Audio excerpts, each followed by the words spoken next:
Okay, so my name is Todd Conaway, and thanks for watching this if you do watch the whole thing.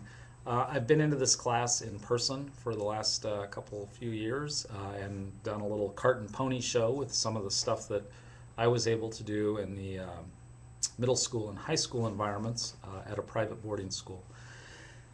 And tonight I can't be there.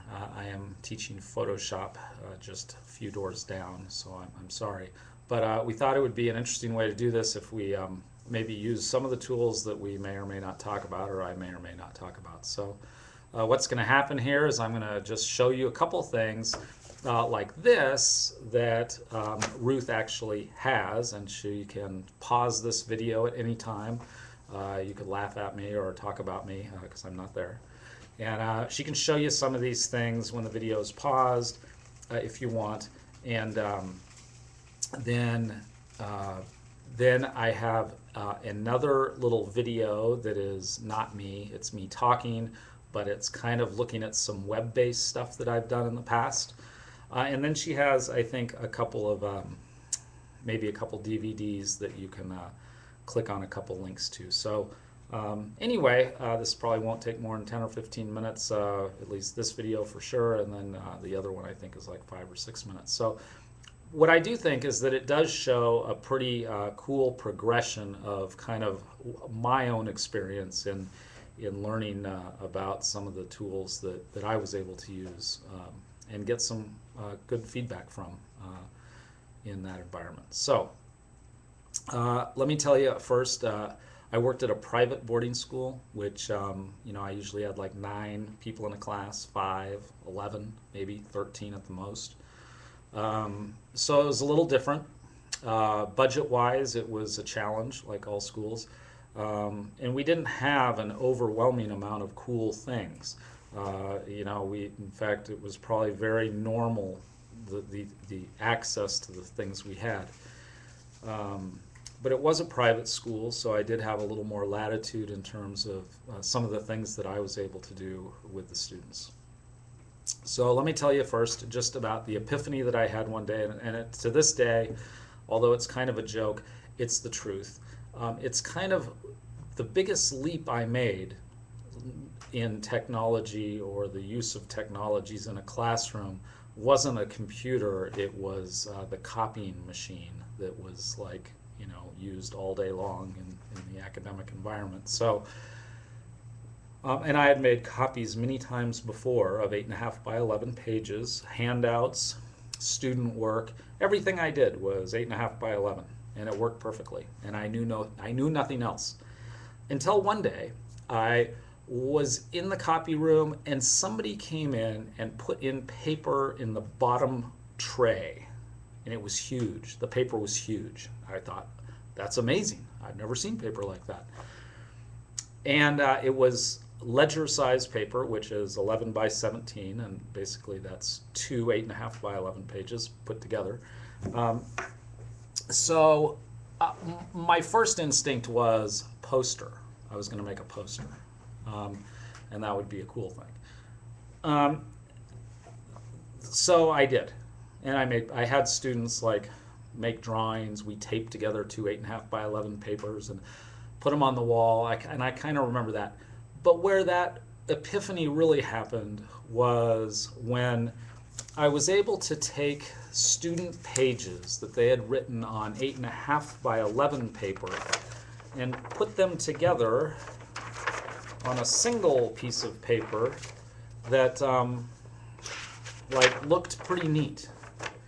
And initially it was on really white, stark white, normal copy machine paper, but soon I learned that there were other kinds of paper. And if you look at the texture of the one that Ruth has here possibly, or if she holds it up, it's like this marbled paper, it's really neat. So, and this is like 4 pages, and what I learned was you could, because it was a copy machine, you could make like multiple copies of these, and it was a boarding school, so I could send copies home, and so that was just really amazing to me. What I also learned was that at Office Max, they would print it in color, and I thought that was the most amazing thing I'd ever seen in my life. the kids could take their own pictures and write their own articles. I was an English teacher, so this all made good sense to me. But anyway, that was amazing. Further, it didn't have to just be one page, but for the more aggressive students, it could be another page put inside of one page. And so, you know, in my case, I mean, I was doing nouns and verbs and sentences and, you know, journalism and Shakespeare and all kinds of different classes. It was a great thing when the students created a product that they looked at and thought, wow. And that's kind of one of the fun things with technology, is that it does seem to get that wow factor sometimes. And motivation, I mean, and that can be motivation, and that's really important in learning it, to be, you know, to be motivated. So the number 2 thing here is that I went from kind of white copy paper with students mostly, you know, Times New Roman font or whatever, to students writing their own stories, and some of the students illustrated their own stories. And this was a huge leap. Additionally, well, I mean, this is all, again, color. It didn't have to be just one person's writing. It could be the stories from many people in the class. So that was new, because now it wasn't just Jenny's book, it was the whole class's work. And so, and it didn't have to be just one 8.5 by 11 page. It could be multiple pages, and this is the climbing story book, but it could be lots of people climbing, or stories that they wrote about, whatever. So that was cool. And the whole color thing just was really fun, because it really gave the product a pretty cool look. So that was amazing. That led to people going, wow, that's amazing, how'd you do that? And so I said, well, I was using, you know, in these cases, you could use Microsoft Office products to make this happen. It's nothing tricky. It's the copy machine. The color copy machine is the coolest thing. But they started saying, well, could you make one of those for our school? And of course I said yes. And so that led into a money-making deal where I generated more revenue for myself. So that was a good deal. But it all started with that copy machine, and I got to tell you, that still to this day is something that I'm very happy that I ran across that. So, okay, so now that led into, and this all kind of happened together, but that sort of led into pondering what other formats things might take. And so, you know, you all know comb binding, the little comb binding things here.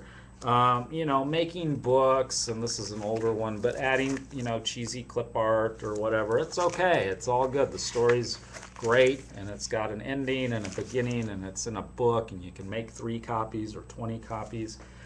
You know, you're not limited to size. You can write poems about vegetables that are on long, skinny paper, and it's blue paper, and the cover is a different color. You know, you can add little page numbers down here and all kinds of tricky things. You could even put your name on the back, like the kind you get at the store. You can have a title page, and you can have an about the author page, and you can sign the copy. So this whole copy machine thing, and just the printed word, which is always something I've really been interested in, kind of expanded from that initial copy machine encounter. Now some of the tools, I mean, it could be handwritten. It doesn't matter. The pictures could be clip art, or they could be pictures that the kids take with their own cameras.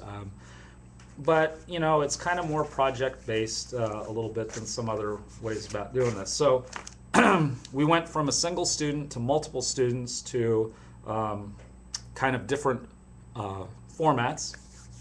That led into bigger books of a whole class. So this is not just one assignment from one kid in one class. This is the whole class and more of a portfolio. And this again is kind of an example Ruth can show, I suppose. Anyway, so you can see that this kid's got all his writing that he did while he was hiking I was really lucky. I got paid to like take them to Yosemite and the redwoods and stuff like that. So I went to Utah to go bike riding with kids and learn about the Colorado Plateau. That was pretty cool. This gentleman broke his collarbone right in front of me while he was riding his bike. That was pretty amazing. But so there are a lot of risks involved in all this kind of stuff, I'm sure. But anyway, you can look up through these books. They're examples of some of the things that I got to do.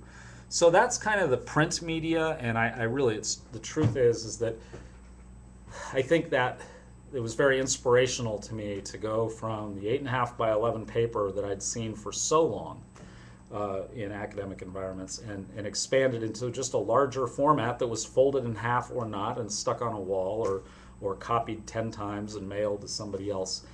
And when the whole class could create one thing, that was also pretty remarkable. So those are some of the things that I've done with students in the print media. So the next video looks at the web and some of the resources that we have access to these days, like blogs and wikis. Didn't exist when I was, or they did, but I had no idea how to use them.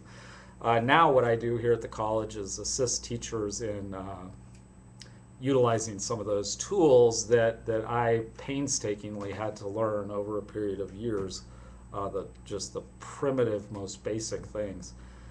Now can all be done like easily and made look totally professional with templates that are free out there on Blogger and WordPress. So anyway, thanks. That's the first part of this. The next part is about some of the web-based stuff that I've done.